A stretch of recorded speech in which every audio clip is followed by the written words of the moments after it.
Hey, it's Daryl again, and today I'm going to have a new section. I'm going to call it Farmer Daryl.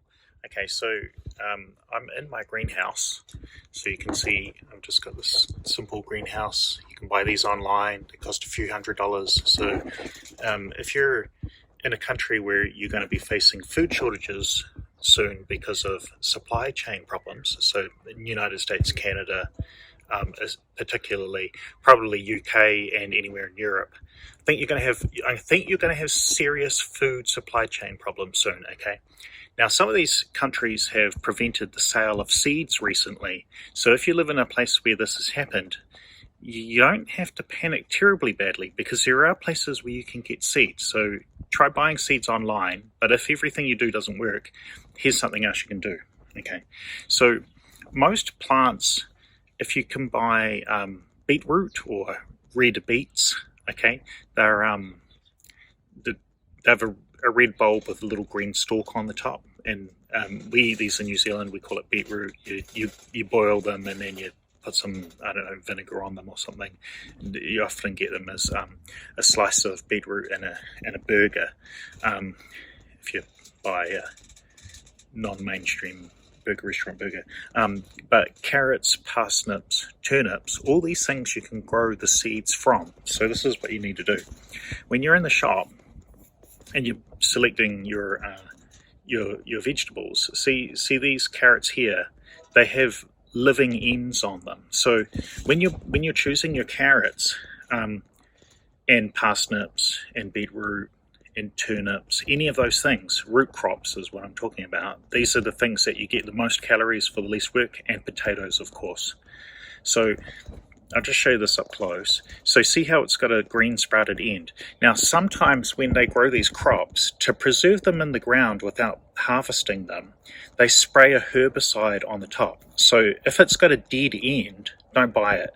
You shouldn't buy the ones with dead ends. You can tell the ones that have dead ends because when you cut the carrot open, it's brown or grey or black on the inside. The veins at the top of the plant where the growing tip grows to the plant, they go brown or grey or black on the inside of the carrot.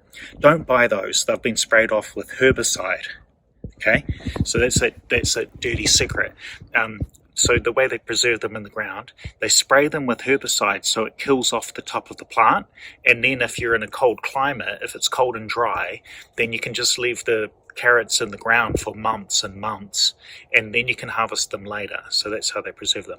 Anyway, what you need to do is you need to, when you buy carrots, choose ones with living ends. Okay, then when you go to eat the carrot, you eat all of the carrot except for about the top couple of centimeters, so top inch or 2.5 centimeters. You want to cut that whole top off and then put it in water. So I'm going to show you some parsnips that I've been growing. So this one I cut a bit short. So here's what happens when you just put it in a dish of water. I've just got a small plastic container that something came in from the supermarket, and you just sit it in water and it grows a plant. And then once your plant's grown, it should start growing roots. So those little bumps, if you look up close, there's little bumps on the side, and that's where root nodes are going to grow from. So the plant is trying to save itself and regrow as a plant. So I'll just show you another one here. So this one's cut a bit better length. So this one we ate a few days after the other one, and it's growing roots from its root nodes on the side. So again, this one's possibly cut a little bit short, but this will do. Now I do this quite a bit. What you do is you just have that in water, so just sitting in a centimeter, half an inch of water, and it will keep growing, and it will grow roots on the side.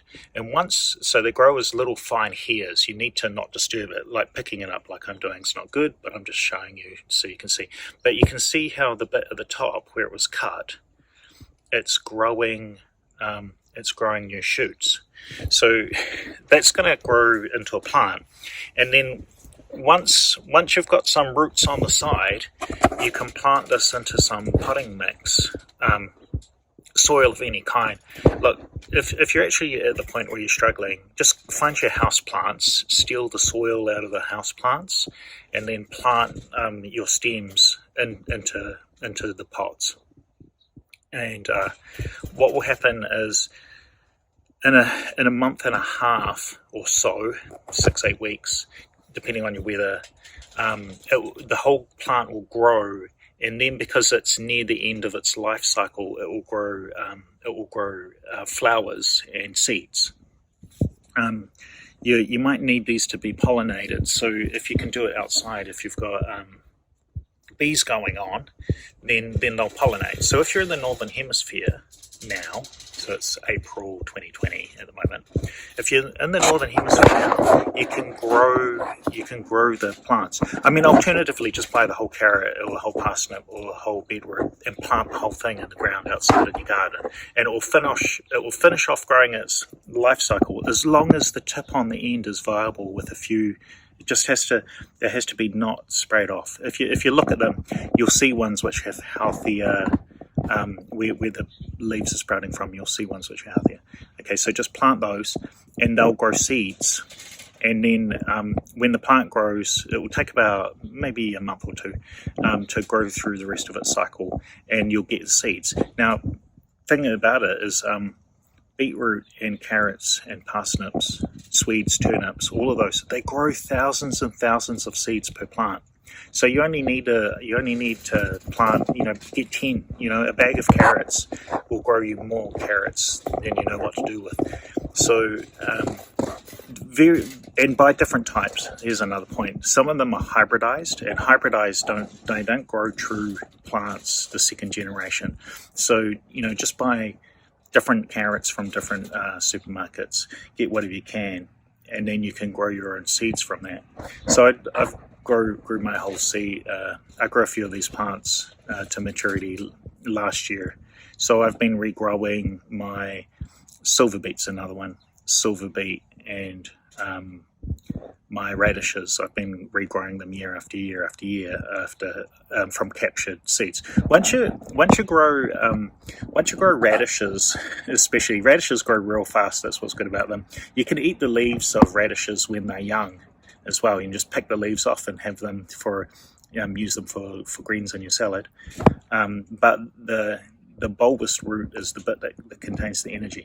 The reason why I want you to grow parsnips, turnips, beetroot, and carrots is because they have high numbers of calories. These are the things that in a backyard you can grow serious numbers of calories, and potatoes. Potatoes is the other one. So potatoes are really easy to grow. Now I've been growing some potatoes here, so I'll just show you. I'll turn the camera around and show you. So I've got these old bins. These are the bins that commercial apple growers used to use in New Zealand to when you harvest the apples. These have paper trays that go in and you put all the apples in the bin, but these are ones that are the same design. And so down here is a potato. So yeah, I just take my small potatoes. When I buy a bag of potatoes, sometimes there's some small ones in there. So I just take them and I plant them in these bins. I've just put 5 potatoes in each bin. And what I'm going to do is I'm going to increase the depth of the soil as the plant grows. So here's my first potato plant that's come up. There's a few more, but that's the only real visible one at the moment. I only planted these about a week ago, just during the lockdown time. So as this plant grows up, and the other plants, I've got 5 in there, as they grow up, I'm going to increase the soil level, and then these bins will fill up with potatoes. But I plant potatoes outside generally too, so I'll just tell you about that. Whenever I buy a bag of potatoes and there's some in there that I don't use and they start to sprout, I just plant them in my backyard all over the place. Everywhere there's some spare soil. So my garden is very, I can't remember, there's a nice word for it. It's a very mixed up garden. I just plant small beds of stuff, and then I let them, if I don't eat them, I let them go to seed, and I let them grow second generation plants by themselves. And when a plant goes to seed, I take the seeds and I scatter them around my garden. So my front yard and backyard has just got a real mix of stuff growing all around. And that's the way that you grow a garden that's always got something in it. So I can just go outside at any time and I'll find a few things for a salad or stir fry, or dig in the ground and find some potatoes, maybe find the odd sweet potato as well. Sweet potatoes is another one. Buy some sweet potatoes, you can just plant them, they grow shoots, and then you can when the shoots come up out of the soil, you just dig in the soil and take the whole shoot. You can pull the whole shoot out of the bulb of the sweet potato, and then you can plant that in soil and keep it wet. Oh yeah, so with those carrots and parsnips, you got to keep them wet while the roots are just developing. But once you transplant them into soil, keep watering them every day to keep the soil around the roots damp, and then after a couple of weeks, they'll establish themselves quite nicely, and then you won't really have to water them so often. Yeah, but just got to keep the soil always a little bit damp, and then you can get a lot of seeds from letting those offcuts of your carrots and parsnips grow. So yeah, that's worth it. Yeah, and the other one was my beetroot. Whenever I have some beetroot, I often get, you buy a whole bag of beetroot, and I never eat the whole bag, and so I plant the few leftover ones in my garden, let them go to seed. The good thing about beetroot is like young radishes, you can eat the leaves off them, so you can just pick leaves off and use them for salad greens. And then when the plant when you don't want to pick all the leaves, but you keep it growing, then when it goes to seed, it grows these quite coarse seeds, and then you can spread those seeds around your garden and grow a lot more. Now the point of growing root vegetables is that if you actually get into a point where the economy is so ruined that people are in starvation, if you've got hundreds of different carrots, parsnips and beetroot, turnips and Swedes, that's another really good one, got those all growing around, and hundreds of potato plants all in your backyard, you'll be able to just dig for something and find something.